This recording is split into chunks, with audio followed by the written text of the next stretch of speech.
Bonjour et bienvenue au Forum Radio J dont vous êtes l'invité, Olivier Dussopt, bonjour. Bonjour. En ce début d'année, la crise sanitaire continue donc à faire des ravages. 64 000 morts à ce jour en France, avec dans ce contexte les lenteurs de la campagne de vaccination. La faute à qui ?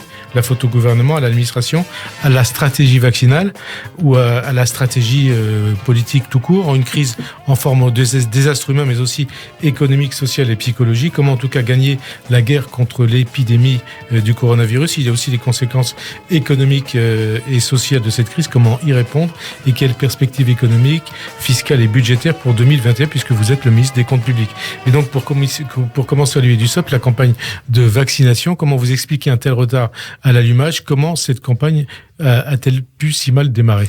La campagne a commencé le 27 décembre, il y a quelques jours, et je pense qu'il est assez injuste de vouloir tracer un bilan au bout de 6 jours, alors que nous avons toujours dit, comme dans tous les pays européens, que la campagne durait 6 mois. C'est un peu comme si vous entrez sur un terrain de foot pour commencer un match et qu'au bout d'une minute, on vous explique que vous êtes nul et qu'il faut rentrer au vestiaire. Oui, mais là, on compare avec les autres pays. Alors, on va citer les chiffres. 352 personnes vaccinées au 31 décembre en France. Il y en a peut-être eu quelques dizaines depuis. La France est derrière le million de personnes vaccinées en Israël, les 945 000 au Royaume-Uni, les 131 000 personnes en Allemagne ou même les 45 000 en Italie. Est-ce qu'il n'y a pas un défaut d'anticipation de la part du gouvernement ? Il y a des choix différents qui ont été faits et notamment le fait d'appuyer sur la campagne de vaccination sur 3 principes. La gratuité, ça n'est pas toujours le cas. La liberté, et la liberté, ça nécessite aussi des procédures de recueil de consentement. Et puis, la volonté de le faire en privilégiant, en choisissant de vacciner en priorité les plus fragiles. Nous pensons aux personnes les plus âgées et au personnel soignant, notamment les personnels des EHPAD. Ça nécessite une logistique et ce sont des chemins différents qui ont pu être empruntés. Le ministre de la Santé l'a dit, le porte-parole du gouvernement l'a répété ce matin. Notre objectif est d'avoir plus d'1 million de vaccinés à la fin du mois de janvier et d'avoir plus de 25 millions de vaccinés au moment de l'été, donc à l'issue de la première campagne de vaccination. Est-ce qu'il n'y a pas eu une autre raison dans ce retard à l'allumage ? C'est que le gouvernement a cherché peut-être à ne pas braquer les anti-vaccins. Est-ce que c'était pas la stratégie ? Il y a beaucoup de Français, il y a beaucoup de personnes en France en tout cas qui disent leurs craintes, leurs inquiétudes. Ce sont des inquiétudes que je ne partage pas. Dès lors que j'en aurai l'occasion, je me ferai vacciner. Dès lors que ce sera mon tour, pour reprendre cette expression, puisqu'il est hors de question de passer devant quelqu'un de fragile ou devant un soignant. Je ne partage pas ces appréhensions. Je pense que le vaccin est une chance. C'est l'espoir de voir le bout du tunnel. Le gouvernement a fait le choix de la liberté. Le choix de la liberté, c'est de ne pas contraindre, c'est de recueillir les consentements et de faire en sorte de respecter la volonté ou non des patients d'être vaccinés. L'essentiel, c'est que la campagne se mette en route. Le président de la République l'a indiqué lors de son discours de vœux le 31 décembre au soir. Il souhaite que les choses soient accélérées. Elles le seront dès les heures qui viennent, avec plus de vaccinés parmi les personnels soignants, avec plus de vaccinés dans les EHPAD et avec un déploiement qui va être accéléré. Il a dit lui-même, il faut prendre le temps nécessaire pour recueillir le consentement, mais il ne faut pas des délais, des retards inutiles. Alors, le président de la République, justement, il est cité dans le JDD aujourd'hui, ça doit changer vite et fort. C'est ce qu'a dit le président de la République à différents interlocuteurs ces derniers jours, en tout cas depuis le 31 décembre. Est-ce que vous comprenez la colère du président ? Le président de la République a un objectif, et je le partage, c'est celui de protéger les Français, et les protéger le plus rapidement possible. Il faut trouver ce bon équilibre entre la protection des Français, le fait d'avoir accès au vaccin le plus rapidement possible, et le respect des principes que je rappelais sur la gratuité et la liberté en particulier. Il souhaite que cela aille vite, il a raison, et tout le gouvernement est mobilisé. Donc quand il dit ça veut dire que c'est pas allé assez vite depuis le début. Il dit qu'il ne faut pas prendre ou perdre de délais inutiles. Et c'est ce mot inutile qu'il faut retenir, et donc les choses vont accélérer dans les heures qui viennent. Et qui est-ce qui a fauté ? C'est le ministre de la Santé ? C'est l'administration ? Je crois qu'on a un peu trop l'habitude dans notre pays de rechercher tel ou tel bouc émissaire. Il y a un état de fait, une situation, il y a une campagne qui se mène et qui s'organise à une échelle européenne. Nous avons commandé le même nombre de vaccins. Nous disposons de 500 000 doses. 500 000 vont arriver chaque semaine à partir de la semaine prochaine. Ça permettra d'avoir en tête et de tenir les objectifs qui ont été fixés. Alors, il y a aussi des critiques. Il y a beaucoup de critiques de la part des médecins, de la part des commentateurs, des analystes, éventuellement des journalistes, et des critiques des politiques. Je vais vous en citer deux d'aujourd'hui. Le numéro 2 du Rassemblement national, Jordan Bardella, considère que la France est devenue la risée du monde.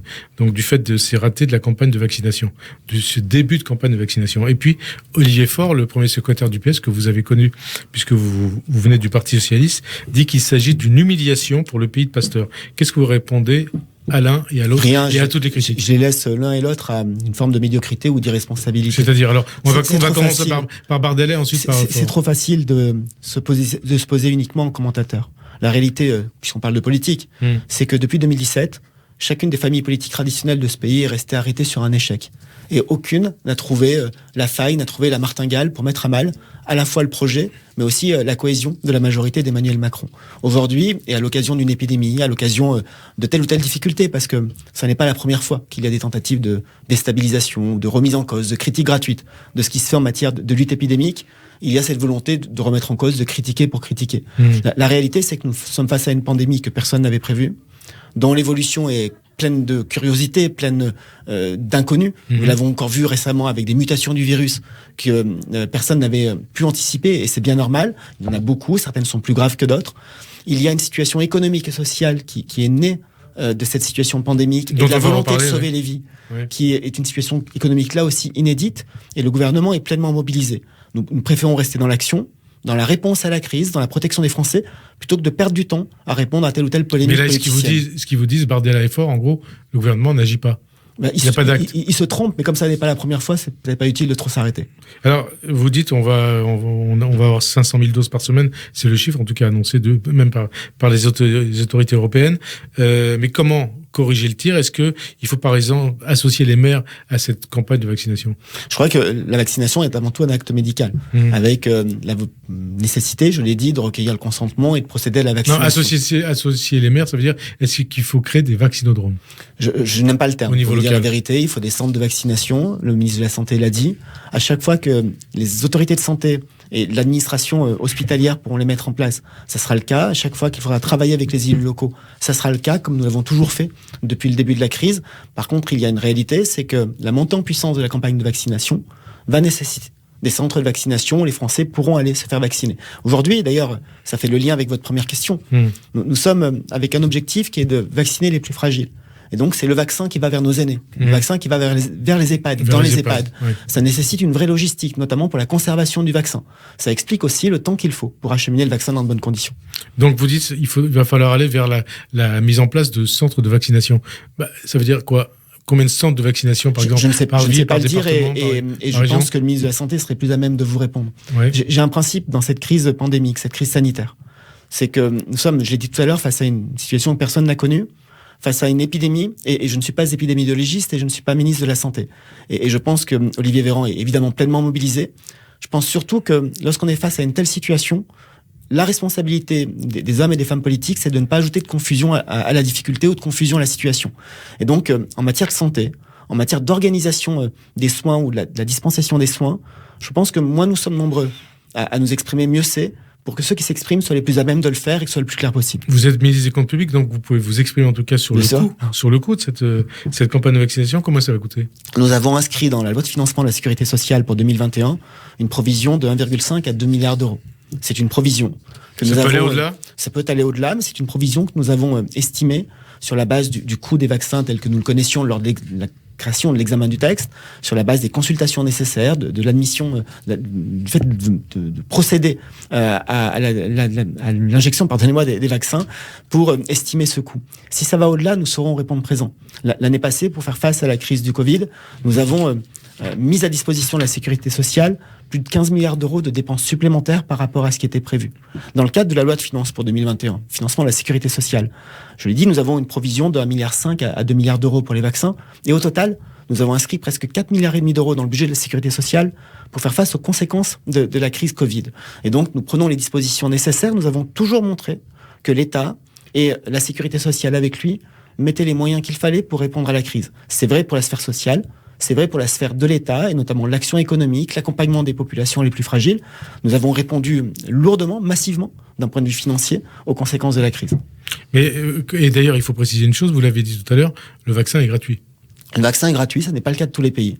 Le vaccin est gratuit. Notamment pas en Grande-Bretagne, si je ne me trompe pas. Et c'est notamment, c'est la même chose pour les tests. Nous avons la chance de bénéficier en France de tests gratuits, ce qui n'est pas le cas de tous les pays non plus. Et c'est à mettre au crédit de la sécurité sociale et des droits dont nous disposons. Avant de continuer sur votre domaine de compétences ministérielles, une question peut-être un peu plus politique. Ces retards à l'allumage dans la campagne de vaccination, est-ce que c'est pas un coup dur politique pour Emmanuel Macron aussi? Est-ce qu'il risque pas de le payer cher? Je ne crois pas, et je crois que les Français, contrairement à beaucoup de responsables, en tout cas de dirigeants politiques, sont bien plus conscients de la difficulté de cette situation et de la difficulté à répondre à la crise que nous connaissons. Et ils savent que le président de la République est pleinement mobilisé, et le gouvernement avec lui. Alors, donc on poursuit en ce qui concerne votre domaine de compétences ministérielles. Quelles vont être les mesures nouvelles que vous allez mettre en œuvre pour accompagner la crise ? Vous en parliez à l'instant, pour accompagner la crise en 2021. La loi de finances pour 2021 a été publiée il y a quelques jours au journal officiel, après sa validation par le Conseil constitutionnel le 28 décembre. Et donc, pour nos éditeurs, qu'est-ce que vous pouvez leur annoncer ? Nous allons, en 2021, au-delà des politiques classiques que nous menons, consacrer 20 milliards d'euros aux conséquences de la crise. 20 milliards d'euros pour financer le fonds de solidarité en faveur des entreprises, pour financer l'activité partielle, pour financer des exonérations de cotisations pour les entreprises contraintes de fermer par l'épidémie.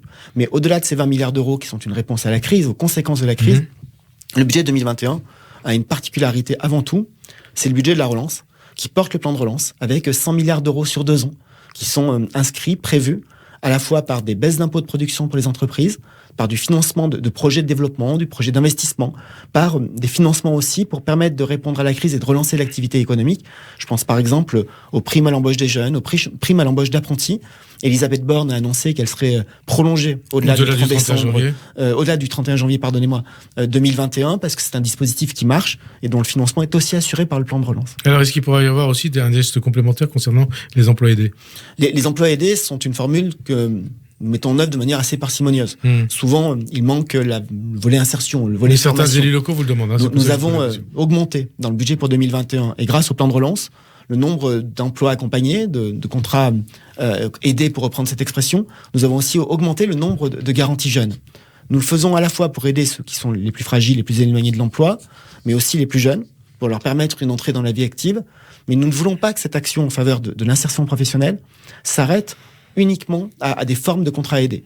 Nous misons beaucoup sur la formation, nous misons sur la mobilité, nous misons sur l'insertion par l'activité économique, et là aussi le plan de relance et la loi de finances pour 2021 prévoient les crédits nécessaires. Alors en ce qui concerne les entreprises, il y a le fonds de solidarité.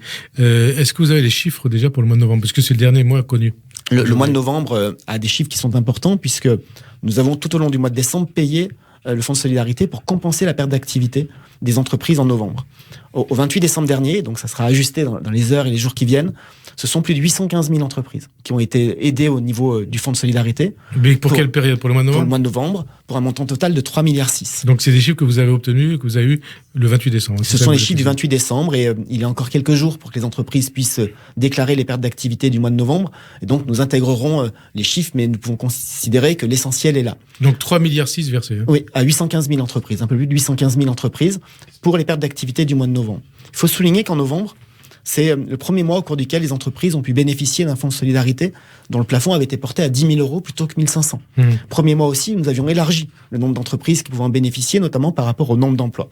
Et là, dans les jours qui viennent, d'ici la mi-janvier, nous allons rendre possible le fait de demander le fonds de solidarité pour l'activité du mois de décembre.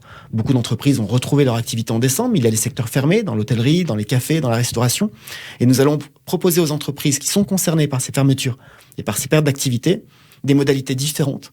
À la fois le plafond de 10 000 que j'ai évoqué, ou alternativement, le fait d'être indemnisé à hauteur de 20% du chiffre d'affaires jusqu'à un maximum de 200 000 euros. 200 000 euros, donc de remboursement ou par mois Par mois, en fonction du chiffre d'affaires réalisé un an avant, donc au mois de décembre 2019. Donc ce qui peut représenter des sommes très importantes. Ça peut représenter des sommes très importantes, et surtout ça va permettre aux entreprises qui sont concernées, directement touchées par ces obligations de fermeture, je pense notamment aux restaurants, d'être accompagnées et de faire face. Puisqu'il faut souligner que ce fonds de solidarité, dont nous augmentons le niveau, se cumule avec le chômage partiel dont bénéficient les salariés concernés dans les restaurants fermés.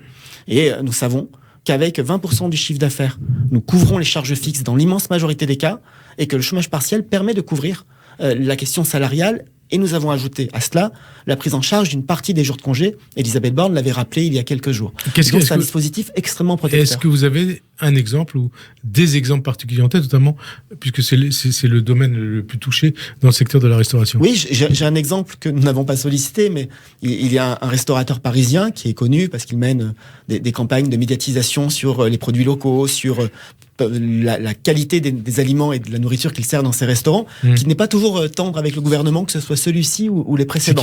C'est monsieur Denamur, qui possède plusieurs restaurants dans Paris, et qui lui-même s'exprimait sur une chaîne d'infos, je ne sais plus laquelle, donc j'ai évité de me tromper, en expliquant qu'avec le système que nous allons mettre en place, au mois de décembre, il va être indemnisé en plus du chômage partiel à hauteur de 110 000 euros, en considérant que, certes, il avait envie de travailler, que certes son métier était de servir, de faire plaisir à ses clients, mais qu'il reconnaissait au gouvernement le fait de mettre en place un dispositif qui couvrait tout à fait ses charges fixes et qui lui permettait de tenir. Donc ça veut dire que ses employés, ses salariés sont payés grâce au chômage partiel, et lui récupère 110 000 euros. 110 000 euros parce qu'il a des charges fixes et un chiffre d'affaires qui sont importants, et ça lui permet donc de faire face. Il faut être très précis. Ça ne permet pas à ce restaurateur d'être heureux. Son bonheur, je pense, c'est de servir ses clients et c'est de travailler.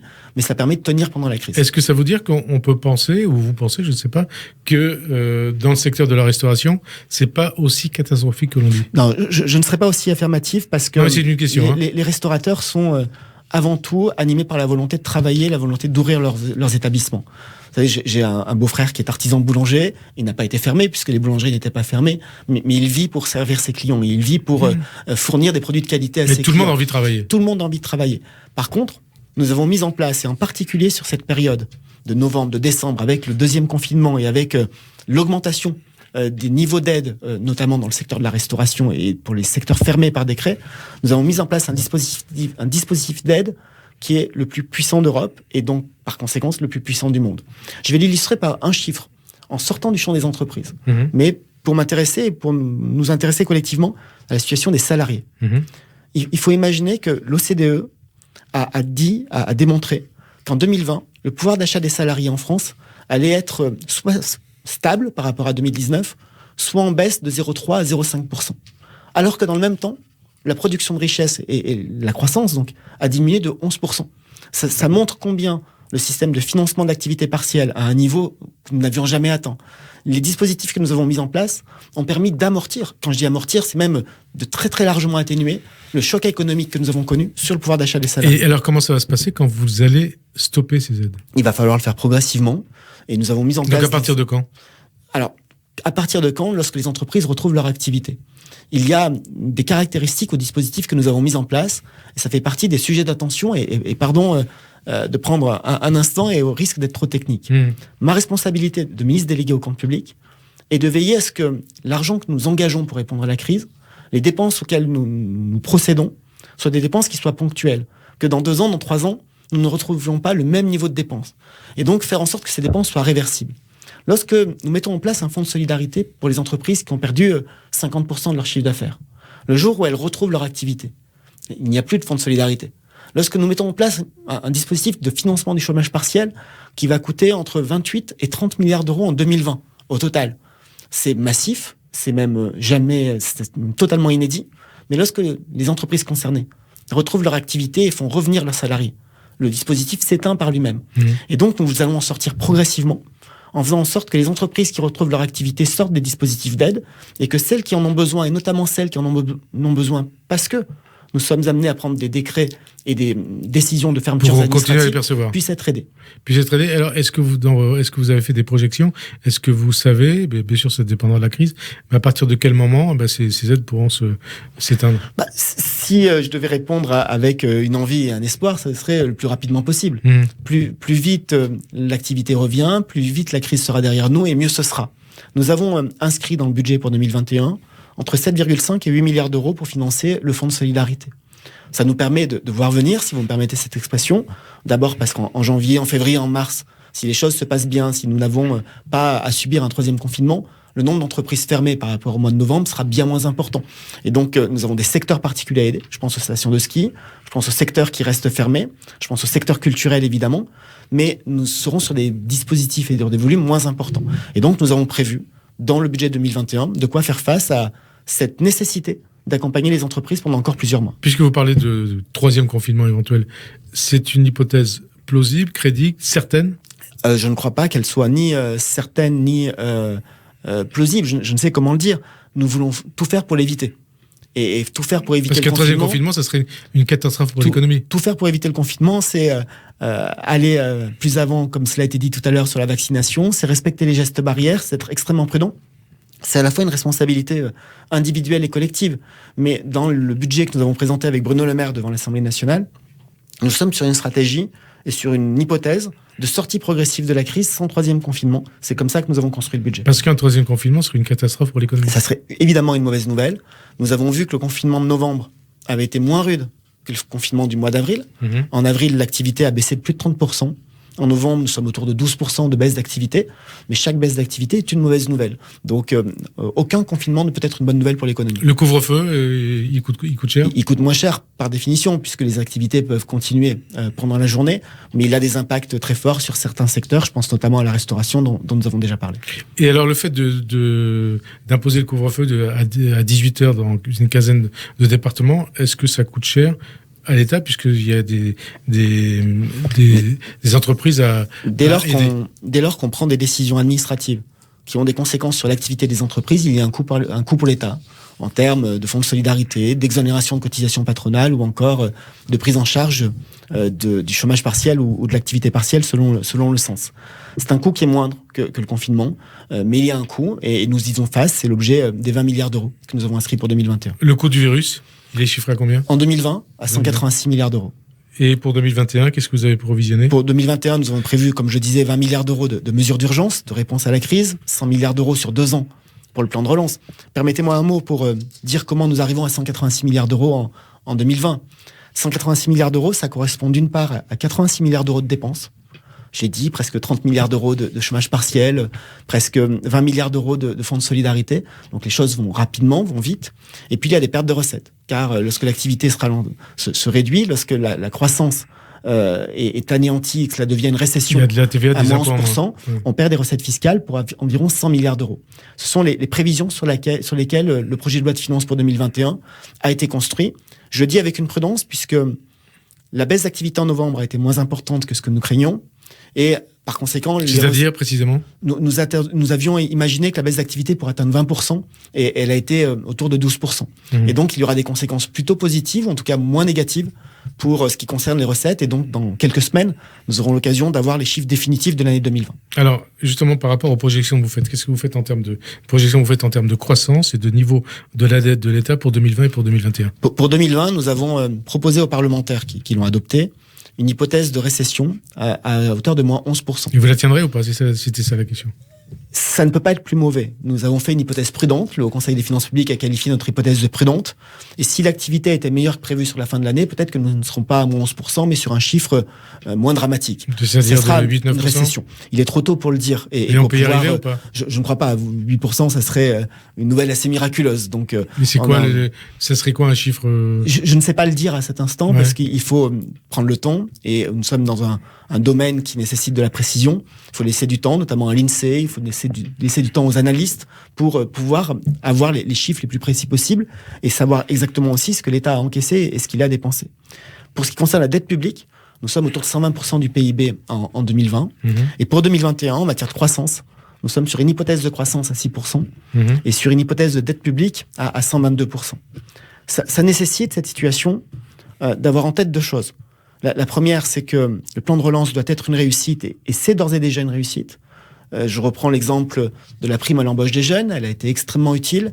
C'est le cas aussi pour la prime pour la conversion du parc automobile, parce que le secteur automobile souffre, mais le nombre de véhicules électriques ou hybrides vendus n'a jamais été aussi important. Mais alors, pour le parc... C'est le cas de ma prime Rénov'. Et la deuxième chose, si vous me permettez, c'est d'avoir en tête aussi que ce niveau de dépenses et ce niveau de déficit n'est pas durable et que ça n'est pas tenable dans le temps. Ça implique que les dépenses que nous faisons soient ponctuelles. Ça implique de retrouver notre niveau de production. Ça implique aussi, pour ce qui concerne les dépenses qui ne relèvent pas de la crise, que ce ne soit ni des mesures d'urgence, ni des mesures de relance, mais les dépenses classiques, traditionnelles, de faire preuve d'une grande maîtrise budgétaire pour qu'à la sortie de la crise, nous puissions retrouver une trajectoire de finances publiques qui soit soutenable, qui soit crédible, qui nous permette aussi de garder la confiance des marchés, parce que c'est un point important. Ça veut dire qu'il faut faire des économies ailleurs, dans d'autres secteurs ? Il faut faire des économies ailleurs, comme nous en avons toujours fait depuis le début du quinquennat. Nous sommes le premier gouvernement depuis extrêmement longtemps à avoir tenu pendant 3 ans de suite les engagements communautaires de la France, c'est-à-dire un déficit inférieur à 3%. Nous sommes le gouvernement qui a le plus baissé les impôts. À la fin de l'année 2021, les impôts en France auront baissé de 45 milliards d'euros. La moitié pour les ménages et la moitié pour les entreprises. Et donc, c'est fondamentaux. La baisse du poids de la dépense publique, la baisse du niveau des prélèvements obligatoires, la maîtrise des déficits et donc la maîtrise des dépenses publiques sont des fondamentaux auxquels nous devons revenir.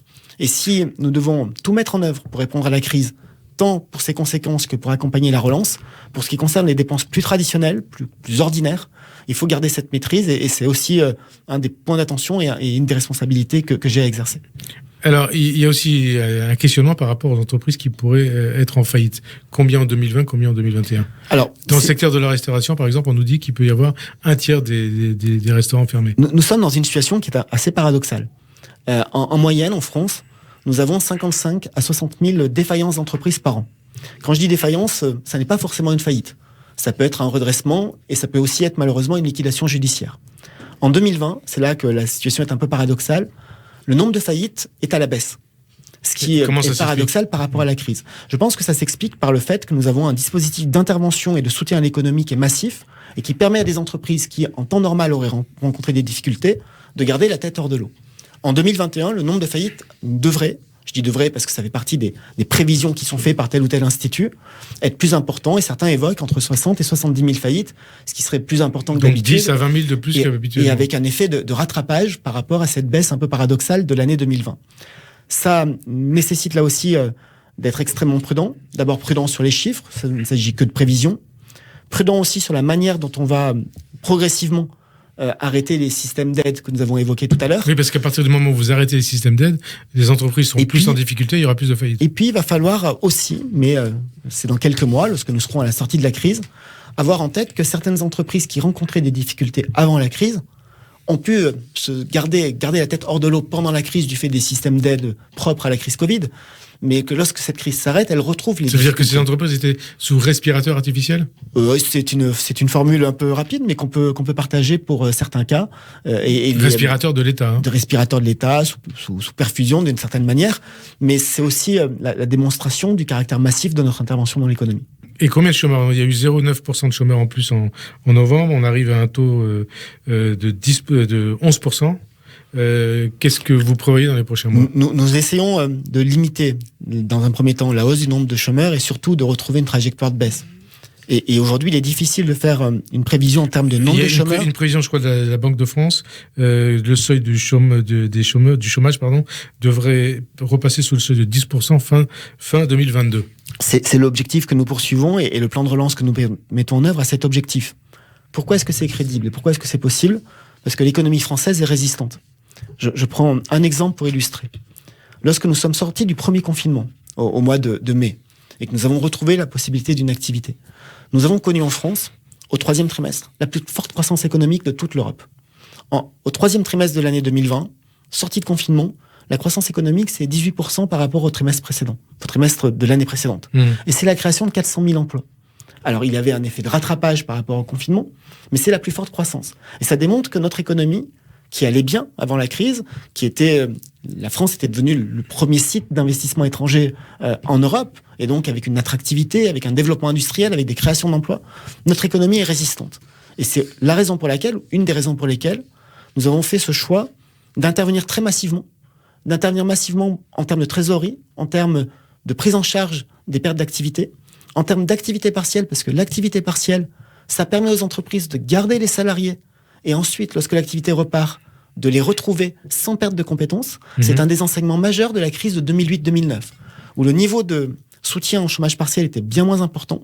À l'époque, l'Allemagne avait fait un choix de soutien très fort, et nous avions vu à la sortie de la crise que les entreprises allemandes pouvaient retrouver tout de suite une main-d'œuvre qualifiée, compétente, expérimentée, qu'elles avaient et qu'elles retrouvaient, alors que nous étions dans des logiques de formation et de nouveaux recrutements. Et donc le choix que nous avons fait là, avec le chômage partiel, c'est aussi la préservation de l'emploi et des salaires et des compétences. Et pourtant, le chômage augmente. Est-ce que vraiment vous pensez que ça va pouvoir se régler, que le taux de chômage va pouvoir baisser fin 2022 ? Je partage la prévision de la Banque de France et le plan de relance à hauteur de 100 milliards d'euros à cet objectif-là, relancer l'activité, créer de l'emploi, retrouver le niveau de production de richesse. Et on sera quand même loin de l'objectif d'Emmanuel Macron en 2017 quand il a été élu. Lorsque Emmanuel Macron a été élu en 2017 et qu'il a pris un certain nombre d'engagements en matière d'emploi ou de croissance, personne n'imaginait qu'il y ait un jour une pandémie mondiale qui s'appelle le Covid. Il faut aussi tenir compte de cette réalité et retrouver ses trajectoires. Alors, en dépit des perspectives sombres pour l'économie française, est-ce que vous êtes vraiment en mesure de nous dire, vous êtes ministre des Comptes publics, donc du budget, qu'il n'y aura pas de hausse d'impôts d'ici à 2022 ? Je l'ai dit tout à l'heure, nous sommes le gouvernement qui a baissé de manière historique les impôts. 45 milliards d'euros, moitié pour les entreprises, moitié pour les ménages. Et nous sommes bien décidés, bien déterminés à continuer, car nous pensons qu'on ne sort pas d'une crise économique en augmentant les impôts. Et donc, la ligne du gouvernement est claire. Nous ne voulons pas augmenter les impôts. En 2021, nous allons baisser les impôts de production dans le cadre du plan de relance. Nous allons continuer à baisser progressivement le niveau de l'impôt sur les sociétés pour les entreprises. Et nous allons aller vers une première tranche de baisse de la taxe d'habitation pour ceux qui la payent encore complètement. Sachant que depuis le mois d'octobre dernier, 80% des ménages ne payent plus de taxe d'habitation sur leur résidence principale. Et qu'au cours de l'année 2020, nous avons déjà diminué l'impôt sur le revenu pour les 2 premières tranches d'imposition à hauteur de 5 milliards d'euros. Mais est-ce que la logique, ce ne serait pas qu'il y ait un impôt Covid après 2022 ? Je ne crois pas. Comment rembourser la dette ? Je ne crois pas. Je pense que la meilleure façon de rembourser la dette, c'est de générer des recettes. Et que la meilleure façon de générer des recettes, c'est d'avoir de la croissance. Et on ne retrouve pas la croissance avec un coup de matraque fiscal. Cela a été vu en 2008-2009. Cela a été vu en 2012-2013. Ces 2 périodes que je cite à dessein sont des périodes d'augmentation massive des impôts, soit pour les entreprises, soit pour les ménages. Et ça donne le ras-le-bol fiscal. Et ça donne l'atonie de la croissance. Donc pas d'augmentation d'impôts. Je le répète, la ligne du gouvernement est très claire. Nous ne voulons pas augmenter les prélèvements obligatoires. Et alors, il y a les secteurs en difficulté dont vous avez parlé tout à l'heure, secteur automobile. Il y a quand même une baisse de 25% des activités du secteur automobile en 2020. On est revenu, je crois, à l'activité de 1975. Au nombre de ventes, en tout cas. En manque de ventes, oui. Est-ce qu'il peut y avoir des mesures complémentaires par rapport à ce qui a déjà été annoncé ? Nous avons mis en place un certain nombre de mesures de conversion qui ont un vrai succès. Je le disais tout à l'heure pour les véhicules hybrides et les véhicules électriques. Et par ailleurs, dans le cadre du plan de relance, nous avons tout un ensemble de mesures et un plan de soutien pour la filière automobile, pour d'autres filières qui sont aussi en difficulté. Je pense à l'aéronautique, par exemple. Le tourisme également. Le tourisme aussi, mais nous avons ce plan de soutien pour l'automobile. Parce que ce secteur de l'automobile illustre peut-être assez bien une des difficultés ou en tout cas un des enjeux auxquels nous devons faire face. À la fois relancer l'activité et garantir la transition. Nous savons très bien qu'il faut des véhicules moins polluants, qu'il faut des véhicules à 0 émission. Et que finalement, ce secteur est à la fois dans une difficulté conjoncturelle et dans la nécessité d'une transition beaucoup plus structurelle. Et le plan de relance que nous avons mis en place, notamment sur les questions de décarbonation, sur les questions d'industrie du futur, avec des appels à projets qui ont été initiés dès le mois d'août 2020 et qui continuent aujourd'hui, a pour objectif d'y répondre. C'est donc une nouvelle révolution industrielle. C'est une forme de révolution industrielle. C'est aussi la démonstration que quand on connaît une difficulté aussi importante que celle qu'on connaît aujourd'hui, il y a parfois, soit par nécessité, soit par opportunité au sens propre du terme, la possibilité d'une évolution, d'une transformation. Et ce que nous voulons faire avec le plan de relance, c'est retrouver notre niveau de production, mais avec une économie qui sera forcément différente parce que plus moderne, plus propre et donc en transition. Donc là, c'est valable pour le secteur automobile et puis aussi pour la filière aéronautique. C'est valable pour tout, nous, pour la filière aéronautique évidemment. Bruno Le Maire l'a dit à plusieurs reprises. Nous voulons être la première nation à avoir un avion à hydrogène.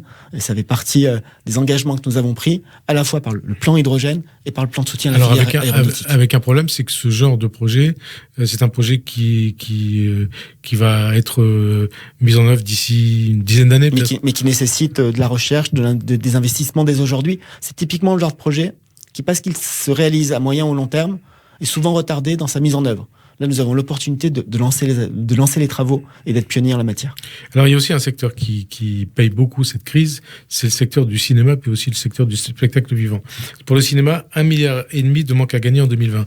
Est-ce que le quoi qu'il en coûte, prenez au début de la crise par Emmanuel Macron, peut conduire l'État à consacrer 1,5 milliard de subventions au secteur du cinéma? Nous consacrons plusieurs centaines de millions d'euros et plusieurs milliards d'euros au secteur de la culture en général. Roselyne Bachelot est évidemment pleinement mobilisée. Nous l'avons accompagnée à la fois par des moyens en termes d'aide pour répondre à la crise que nous connaissons en 2020, mais aussi des moyens pour participer à la relance. Et l'examen du projet de loi de finances pour 2021 a été l'occasion, soit l'initiative du gouvernement et parfois l'initiative de parlementaires, de voter différentes mesures fiscales, différents plans de soutien pour accompagner la culture dans son ensemble et le cinéma en particulier. Et qu'est-ce que vous répondez aux responsables du secteur du cinéma qui disent « il nous faut 1,5 milliard » ? Je pense que, ça, pardonnez-moi, c'est le ministre du budget qui parle, mais les responsables de secteur qui nous disent il nous faut 1 milliard, il nous faut 2 milliards, il nous faut 3 milliards, il y en a beaucoup. Nous n'avons jamais mis autant d'argent sur le secteur de la culture. Le budget du ministère de la Culture, qui est autour de 2,8 milliards, 2,850 milliards habituellement, augmente hors mesure d'urgence et hors mesure de relance de 150 millions d'euros. Et dans le cadre du plan de relance, il y a presque 2 milliards d'euros consacrés à la culture dans son ensemble. Je suis convaincu que par ces moyens-là, par les dispositions qui ont été votées dans le cadre de la loi de finances, notamment en matière de dispositions fiscales pour accompagner la création, pour faciliter et soutenir l'investissement dans la culture, nous saurons trouver les moyens nécessaires pour les accompagner. Je disais, Roselyne Bachot s'y consacre et nous l'accompagnons. Je peux vous assurer qu'elle fait preuve d'une grande ténacité et qu'elle bénéficie aussi d'une grande solidarité du gouvernement. Et est-ce que le domaine de l'assurance, les entreprises de l'assurance, aident vraiment suffisamment le gouvernement et les entreprises qui ont des contrats avec eux? Nous avons eu l'occasion, avec Bruno Le Maire, d'échanger, de discuter directement avec le secteur des assurances. Est-ce que le secteur des assurances fait suffisamment, et notamment sur la question de la couverture de la perte d'activité? Perte d'exploitation. C'est un vrai débat que l'on ne peut pas régler en claquant des doigts. Mais si vous posez la question, c'est qu'il y a un problème et un risque à couvrir dans ce secteur. Il y a cette difficulté-là. Par contre, je voudrais quand même souligner deux choses. La première, c'est que le secteur de l'assurance, les métiers de l'assurance, les professionnels, ont répondu présent aux côtés de l'État. Ils ont participé à hauteur de 400 millions d'euros au financement du Fonds de solidarité. Peut-être que sur 20 milliards, ça paraît peu, mais c'est le seul secteur professionnel qui l'a fait. Ils ont accepté de financer un plan d'investissement dans les secteurs les plus touchés, notamment l'hôtellerie, les cafés, la restauration ou la culture et le tourisme. Ils ont consenti entre 1,5 milliard et 2 milliards d'euros de remise ou de ristourne commerciale à leurs clients. Et tout récemment, lorsque nous discutions de la loi de finances pour 2021, ils ont pris l'engagement de ne pas augmenter les tarifs dans les secteurs les plus touchés. C'est un engagement qu'ils ont pris pendant l'examen de la loi de finances pour 2021. Ouais. Si ça n'est pas le cas, il faut aussi qu'on puisse être saisi de telle ou telle situation.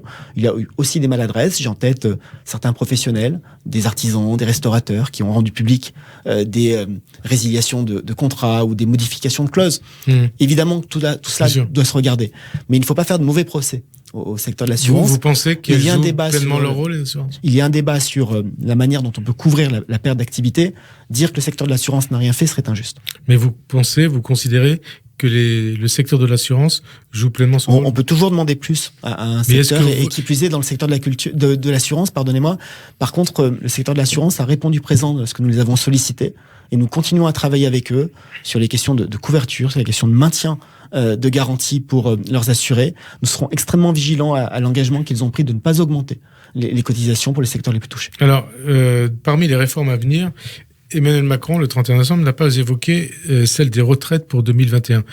Est-ce à dire que cette réforme des retraites est définitivement abandonnée? Je ne le crois pas, et je ne le crois pas pour deux raisons. D'abord, c'est une bonne réforme. Donc vous ne croyez pas que c'est abandonné, hein? C'est une bonne réforme. C'est une réforme qui permet de garantir un niveau de retraite plus avantageux à toutes celles et ceux qui ont des carrières hachées, qui passent du public au privé, qui enchaînent les CDD, qui ont des trous dans leur carrière. Et puis ensuite, il y a une deuxième raison, c'est que le système de retraite actuel présentait avant la crise une perspective de déficit structurel qui était assez marquée et qui, avec la crise, est encore plus fort. D'ici 2030, le Conseil d'orientation des retraites l'a documenté, nous sommes sur un déficit structurel de plus de 20 milliards d'euros par an. Ce qui n'est pas soutenable, ce qui n'est pas tenable. Et donc, nous aurons à faire cette réforme et à mener une réforme structurelle à la fois en termes de droit, mais aussi en termes d'équilibre et de soutenabilité financière. Mais alors, la question était, est-ce qu'elle peut se faire, est-ce qu'elle doit se faire avant la fin du quinquennat, avant 2022? Je ne suis pas sûr qu'il faille toujours réfléchir en termes d'échéance électorale. Ce que je sais, c'est que nous sommes dans un temps de réponse à la crise, de relance de l'activité, pour retrouver notre niveau de production de richesse. Lorsque nous aurons surmonté cette crise, lorsque nous aurons retrouvé la croissance et le niveau d'activité que nous avions avant la crise Covid, et lorsque nous aurons réussi à mettre cette crise, au moins économique et sociale, derrière nous, alors il sera le temps de la soutenabilité budgétaire, du retour à des trajectoires. Il sera aussi le temps des réformes structurelles, à la fois parce que nous en aurons besoin pour des questions d'équilibre, mais aussi des questions d'équité. Je l'ai dit, c'est une réforme qui va mieux protéger les plus précaires et les carrières hachées. Et puis, nous en aurons aussi besoin parce que nous sommes dans un dialogue, nous ne sommes pas seuls sur Terre, nous sommes dans un dialogue notamment avec la Commission européenne, et que si nous pouvons bénéficier de financements importants de l'Union européenne, soit de manière générale, soit dans le cadre du plan de relance, il y a aussi une attente de la part des autorités européennes, de nos partenaires, en matière de réforme au pluriel. Il n'y a pas que la réforme des retraites, mais en matière de réforme. Ça veut dire que c'est Bruxelles qui demande au gouvernement français, à l'État, de faire cette réforme des retraites. Ça c'est l'affirmation de ceux qui n'aiment pas l'Europe, et je ne dis pas que vous en faites partie. C'est une question qui... C'est une facilité politique que certains hommes ou femmes politiques ont trop tendance à manipuler. La Commission européenne demande à la France de faire des réformes structurelles. Nous en faisons, et parmi les réformes structurelles possibles, il y a évidemment celle des retraites. Quand je dis que nous en faisons, nous travaillons sur des sujets qui peuvent paraître très techniques, mais depuis quelques heures maintenant, depuis le 1er janvier, le niveau des allocations, des aides personnalisées au logement, des APL, est calculé non pas en fonction de vos revenus d'il y a 2 ans, mais de vos revenus des 3 derniers mois. Je travaille par ailleurs sur ce qu'on appelle l'unification du recouvrement, sur la contemporanéisation du crédit d'impôt pour les services à la personne. Tout ça sont autant de mots barbares et techniques, mais qui traduisent des réformes structurelles importantes, qui démontrent aussi qu'il n'y a pas que la réforme des retraites lorsqu'on parle de structure, mais c'est une réforme importante et forte pour l'équilibre économique. J'ai cru comprendre dans votre réponse à la question sur la réforme des retraites qu'elle ne pourra pas se faire avant 2022, puisque, a priori, d'après ce qu'on nous dit, la fenêtre de tir, c'est d'ici à la fin du mois de juin, à la fin de la session parlementaire, et on voit mal la crise être résolue d'ici là. Je souhaite que la crise soit résolue le plus rapidement possible. Et je le dis, nous ne devons pas systématiquement réfléchir en fonction de tel ou tel calendrier. Il faut réfléchir en fonction du niveau de l'activité économique, de la santé économique et de la capacité à mieux protéger les Français. Mais pour faire cette réforme, il faudrait que la situation économique revienne au niveau d'avant la crise. Il faut que nous soyons sortis de la crise et comme je disais tout à l'heure, lorsque nous aurons surmonté cette crise, à la fois épidémique, sociale, économique, nous aurons à retrouver une trajectoire de finances publiques qui soit soutenable et à retrouver aussi de l'équilibre, à retrouver le chemin de certaines réformes. Et c'est à ce moment-là que ça sera mis en place, mais avec, pardonnez-moi, je ne l'ai pas dit, il faut le souligner, un arbitrage politique important, qui est celui du président de la République. C'est lui qui fixera le calendrier de ces réformes. Et on attendra donc ce qu'il veut en faire. Dans votre domaine de compétences, il y a aussi le Brexit. Ça change quoi pour la France et pour l'Europe? C'est une chance ou pas, ou un coup dur pour l'Europe et la France? C'est par essence et par définition une mauvaise nouvelle. Une mauvaise nouvelle qu'une nation fasse le choix de quitter l'aventure européenne. Là, c'est sur le principe. Sur le principe, mais c'est une mauvaise nouvelle, et je pense que c'est une mauvaise nouvelle pour la Grande-Bretagne, qui l'a vu très rapidement, connaît une forme de dépendance pour certains secteurs d'activité économique. Depuis 4 ans et demi, puisqu'il y a 4 ans et demi que les Anglais ont voté le Brexit, que nos amis britanniques ont fait ce choix-là. Nous préparons ce Brexit, et nous pouvons voir aujourd'hui 2 situations différentes. D'un côté, la situation de la Grande-Bretagne, avec des promesses des Brexiteurs qui n'ont pas été tenues. Je pense notamment au domaine de la pêche ou encore à Erasmus. Et puis la situation de l'Europe, qui a su faire face, qui a su garder son unité pour négocier un accord qui a été conclu le 24 décembre et validé il y a quelques jours par les représentants au niveau des autorités communautaires. J'étais le 1er janvier à Calais et à Boulogne avec mon collègue Clément Bonne pour voir comment les choses se passaient et constater, ce qui nous a à la fois rassuré sans être une surprise, que nos services étaient prêts. Les services de la douane sont prêts. Nous avons recruté 600 douaniers pour faire face au Brexit. Les services du ministère de l'Agriculture sont prêts, avec 300 postes pour les contrôles vétérinaires et sanitaires. Depuis le 1er janvier, les choses ont changé. Il y a un accord qui fait qu'il n'y a pas de droit de douane pour les produits britanniques et les produits communautaires, mais il n'y a plus de libre circulation. Si vous allez en Grande-Bretagne, il faut faire tamponner vos documents de transport. Si vous êtes britannique et que vous souhaitez vous installer en France, ou en tout cas en Europe communautaire, il faudra être soumis à des autorisations de travail, à des autorisations de séjour. Il n'y a plus la liberté de circulation qu'il y avait précédemment. Et donc c'est une mauvaise nouvelle, mais avec un point peut-être rassurant pour nos auditeurs, c'est que l'administration française et au-delà, les autorités communautaires y étaient préparées, ils sont préparés, et que les choses aujourd'hui se passent bien. Alors, vous avez une autre casquette en dehors de celui des ministres des Comptes publics. Vous êtes l'un des dirigeants de Territoire de Progrès, l'aile gauche d'En Marche, avec Jean-Yves Le Drian. C'est une coquille vide, Territoire de Progrès, c'est un vrai mouvement politique. Et en tout cas, ça sert à quoi et ça va servir à quoi? C'est un mouvement politique et c'est l'aile gauche de la majorité présidentielle.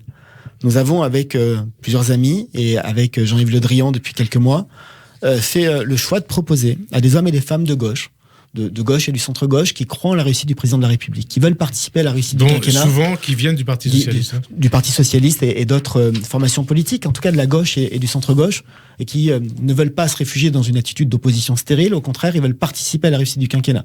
Ils considèrent que beaucoup de ce qui a été mis en œuvre par Emmanuel Macron s'inscrit dans la lignée et dans la continuité de ce qui a été fait précédemment. Ils rejoignent son idéal européen et sa volonté d'émancipation.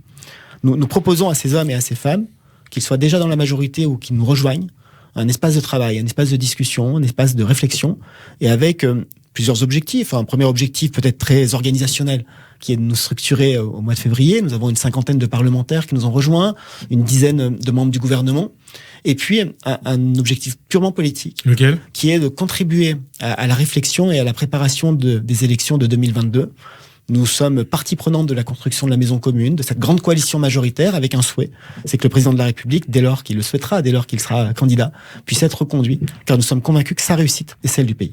Pour vous, il n'y a pas de doute, Emmanuel Macron sera candidat à sa succession ? C'est à lui de le dire, pour ce qui me concerne, je le souhaite, mais c'est à lui de le dire, évidemment. Territoire de progrès, est-ce que c'est un mouvement, est-ce que l'aile gauche de la majorité est pour la proportionnelle aux prochaines élections législatives ? Ça fait partie des choses sur lesquelles nous devons encore discuter. Il y a des avis qui peuvent être légèrement divergents parmi nous, mais c'est le propre du débat et ça fait partie des mais vous y êtes favorable ou pas ? En termes de discussion. Je pense que cette possibilité de donner à tous les courants de pensée, parfois même lorsqu'on s'y oppose très durement, notamment le Rassemblement d'une expression n'est jamais une mauvaise solution. Il faut pouvoir avoir un Parlement qui représente et qui ressemble plus à la France. Donc plutôt pour la proportionnelle. En tout cas pour une dose. Pour une dose. Alors pour conclure, Olivier Dussopt, je voudrais qu'on aborde le cas Ouria Boutelja. C'est cette femme qui a fondé le Parti des indigènes de la République, qui multiplie les déclarations, les écrits, les prises de position anti-républicains, racistes, antisémites, homophobes, et qui est pourtant toujours salariée de l'Institut du monde arabe, et un institut qui est subventionné par le Quai d'Orsay. Elle a ainsi participé à la campagne antisémite contre Miss Provence April Benayoum, sous couvert d'antisionisme. Elle a dit on ne peut pas être israélien innocemment. Après le massacre antisémite de l'école aux Arts à Torah de Toulouse en mars 2012, elle avait déclaré Mohamed Merah c'est moi et moi je suis lui. Et puis il y a tout un tas d'autres déclarations. Est-ce qu'elle dit, elle dit aussi par exemple dans son livre Les Blancs, les Juifs et nous, la Terlouse n'est pas tout à fait un homme. Ainsi, l'Arabe qui perd sa puissance virile n'est plus un homme. Une question, Olivier Dussopt.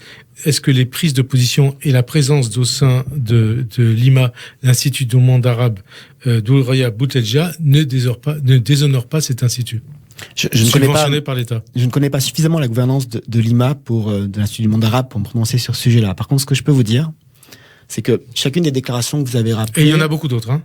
Et celles que vous avez rappelées suffisent, je crois, en tout cas pour avoir la nausée. Chacune de ces déclarations est abjecte. C'est le contraire de mon engagement politique. Moi, je vous l'avais rappelé tout à l'heure, je suis un homme de gauche, d'une gauche républicaine et laïque. Ma gauche, c'est celle de l'émancipation. C'est celle de l'universalisme. C'est celle qui permet à chacun de réussir, quelle que soit son identité, quelle que soit sa ou ses différences. Il y a une phrase, je ne souhaite même pas les citer, mais celle dans laquelle cette femme renvoie une des candidates de Miss France en disant on ne peut pas être israélien innocemment. Ces gens-là prétendent combattre le racisme et prétendent combattre l'extrême droite alors qu'en réalité ils reprennent et ils confortent leur thèse. Ils enferment les gens, ils les enferment dans une identité. Ils les stigmatisent, ils les discriminent et ils font leur des propos qui sont des propos racialistes. C'est le contraire de tout ce que je pense. Et du contraire de la République. C'est le contraire de la République, et c'est d'ailleurs la raison pour laquelle j'ai à plusieurs reprises dit que toutes celles et ceux qui, à gauche, considéraient qu'il était possible, envisageable, d'aller flirter ou de s'aventurer ou de partager des chemins avec ces gens-là, sortaient du champ de la République. Et donc là, vous pensez par exemple à la France Insoumise, puis ici même, Daniel Obono avait dit « Ma camarade Boutelja n'est pas raciste ». C'était la démonstration qu'il y avait une forme de flirt ou de rapprochement que je ne peux pas cautionner. Vous savez, je garde toujours en tête l'expression d'un de mes professeurs d'histoire lorsque j'étais à l'Institut d'études politiques de Grenoble, qui disait qu'il fallait arrêter de représenter l'échiquier politique français sur une barre qui allait de la gauche à la droite. Il faut la représenter sur un fer à cheval. Parce que bien souvent, entre les deux extrêmes, il y a plus de proximité qu'avec le centre et avec la République. Et quand on entend ces déclarations-là, on s'aperçoit que cette théorie qu'il nous transmettait à la fin des années 90 était très vrai. Et alors, puisque vous connaissez Jacques Lang, vous avez été au PS avec lui, vous n'avez pas un message à lui adresser puisqu'il est président de l'Institut du monde arabe? Je le renvoie à sa responsabilité de président. Je lui ai dit, je ne connais pas suffisamment la gouvernance du monde arabe de l'Institut du monde arabe pour porter un jugement qui soit tout à fait opportun ou légitime. Si vous étiez président de l'Institut du monde arabe, vous la garderiez comme salarié? Il faut toujours faire attention aux questions de droit du travail, parce qu'il s'applique. Ouais. Je ne serais pas heureux de l'avoir dans mes équipes. Merci en tout cas, Olivier Dussopt, d'avoir répondu à notre invitation. Bonne fin d'après-midi. Merci à vous. Bonne année aussi à tous nos auditeurs et à vous-même, monsieur le ministre. Et donc, à dimanche prochain. Merci. Merci.